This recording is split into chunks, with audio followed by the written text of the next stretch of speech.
Yesterday, of course, marked the anniversary of Karen Carpenter's death from the Slimmer's disease, anorexia, and I know that you played the video of Rainy Days and Mondays, that wonderful song, which was never released as a single, so it's a newly released old single, if you see what I mean. And to commemorate. Yes, exactly, to commemorate the death, and it was 10 years ago yesterday. Now, I'm very pleased to announce that we've got an exclusive interview with Richard Carpenter talking about his sister and, of course, the whole anniversary yesterday and how he was feeling and everything. So hopefully we're going to have a look at it. Let's have a look, yes. Richard Carpenter. I always liked Rainy Days a great deal. We had gotten some letters from fans in the UK, and they felt that's the one that they wanted released to commemorate the 10th anniversary of Karen's passing.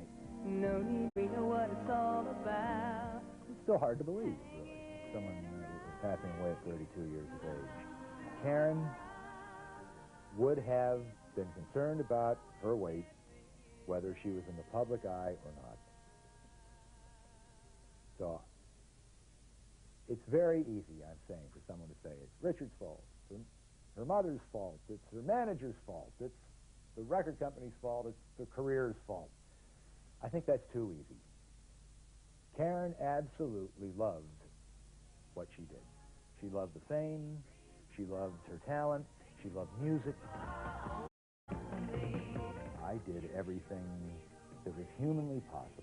And unless someone has gone through this, either with someone who suffers from an eating disorder or from alcoholism, anyone who's around somebody close who's sharing a problem like this, I don't think anyone can really, is really qualified to say. It is a very, very trying experience.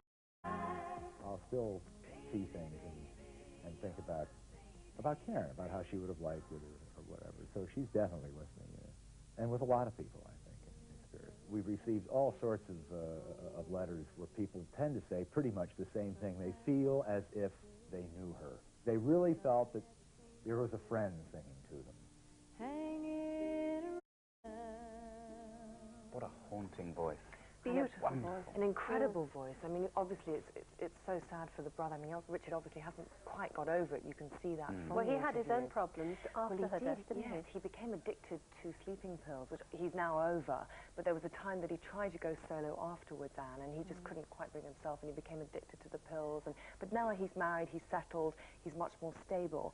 But he hasn't done anything musical, really, since No, he hasn't. He hasn't. But their songs, as we were just saying before, they're so, I mean, they just carry through. They'll go on forever and ever. I think one of the greatest presents you can buy anyone is, because it's just lovely to have, is something like a CD, because the CD is, I mean, it lends such weight to her voice now, of their greatest hits or something. It's just so lovely to have. He keeps a selection of her clothes still, He does, exactly. 15 minutes away from where he lives in Los Angeles, Nick, is a warehouse, and he keeps all her old clothes there. And in fact, they made a film in 1989 about the Carpenters' story, and he made the then actress lose 2 stone to fit into the clothes. And I think it was all a bit strange on the set, and I think the girl playing Karen, it was all a little bit... It was a very powerful film, though. Very powerful film, and I think obviously for Richard to see that, I mean, he's obviously gone through so much, but we do remember the wonderful songs, and that's the beauty of it, is that we'll never forget them, we'll never forget her, because the songs are so beautiful. Absolutely. And I think also it brings to mind, I think when she died 10 years ago, we didn't know as much about anorexia and Slimmer's disease as we do now, and it wasn't as accepted then, and,